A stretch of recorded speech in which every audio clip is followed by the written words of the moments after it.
Hello, folks. Here to talk a bit about Syria today and take your questions. Can you all hear me? Yes. Okay. Let me review the bidding since the Astana meeting last week on Thursday of Turkey, Iran, and Russia, trying to focus on the political track. And I'll focus my remarks on the political track because we're at a critical juncture on that important track. In this month, I'll explain a little bit why and where we are on it.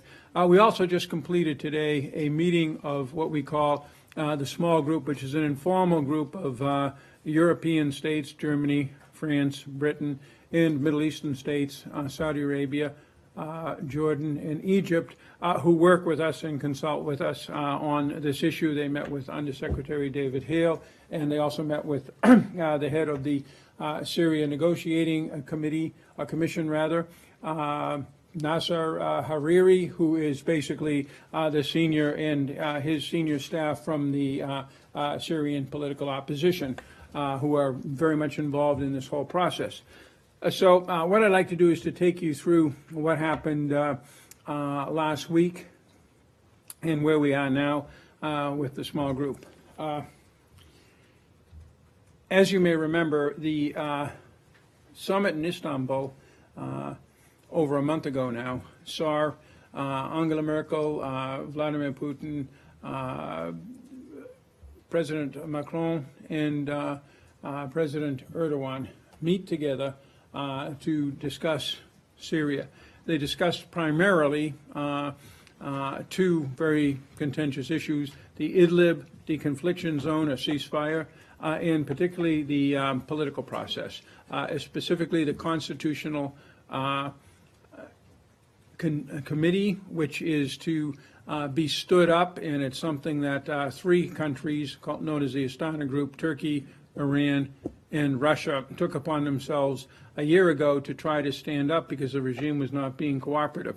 That's all under the aegis of UN Resolution 2254 from December of 2015, which is the basic core document that is trying to resolve this terrible and very dangerous conflict. And we see indications of the danger of it all of the time. I can't confirm or deny the reports that were in the Washington Post today of strikes against terrorists. I can't confirm or deny reports of Israeli contacts a few days ago. But we get these things all of the time because this conflict is a very dangerous conflict. And as I've said before, you have 5 military forces, outside military forces in close proximity.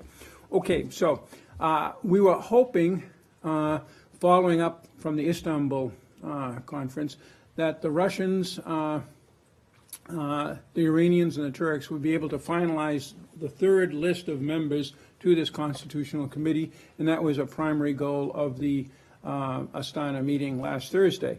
They didn't succeed. They issued a statement that basically did examine the Idlib de-escalation area, they call it, and stressed the importance of a lasting ceasefire while underlying the necessity to continue the effective fight against terrorism. That is good news because the Idlib ceasefire, as President Trump notably and other senior officials have said, is very, very important to the overall hope for stability in Syria. But they did not take any significant action on the Constitutional Committee.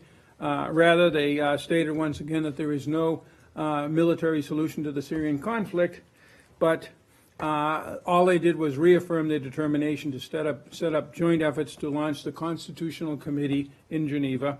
But they didn't even say by the end of the year. What they said was the soonest possible time, which tends to be waffling. As a result of that, you may have seen that the UN envoy, Staffan de Mistura, who was present at the conference, issued his own statement. It begins, Staffan de Mistura appreciates the work done at the Astana meeting by the three guarantors to ensure the Idlib de-escalation arrangements are sustained.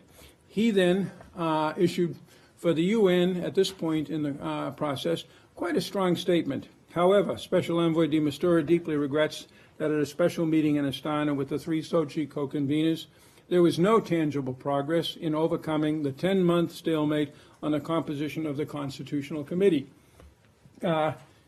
This was the last occasion of an Astana meeting in 2018 and has, sadly for the Syrian people, been a missed opportunity to accelerate the establishment of a credible, balanced, and inclusive Syria-owned, Syria-led, UN-facilitated Constitutional Committee. We then issued a statement by Heather, no breakthrough on the Astana meeting, pointing out what had happened, making reference to Stefan, and basically saying that this Astana process, we think, has come to its end. Today, with the Syria Small Group, we first of all reviewed implementation of a UN-facilitated, Syrian-led, and Syrian-owned political process that would create a permanent, peaceful, and political end, in line again with 2254. There was support, as you can imagine, for UN Envoy de Mistura's statement regarding the November 28th, 29th Astana meeting, which I just read to you.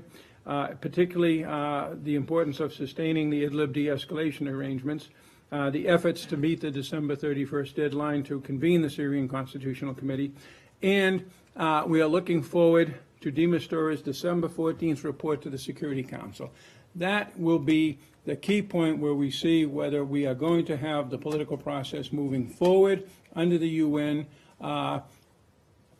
facilitated perhaps by the Astana guarantors putting pressure on Damascus, or whether we're going to be in another stalemate, and then with a new Syrian UN envoy, Geir Pedersen, coming on board right thereafter, we'll all have to re-examine where we're going on this extremely important, extremely dangerous issue. So I'll stop there, having brought you up to date on the situation.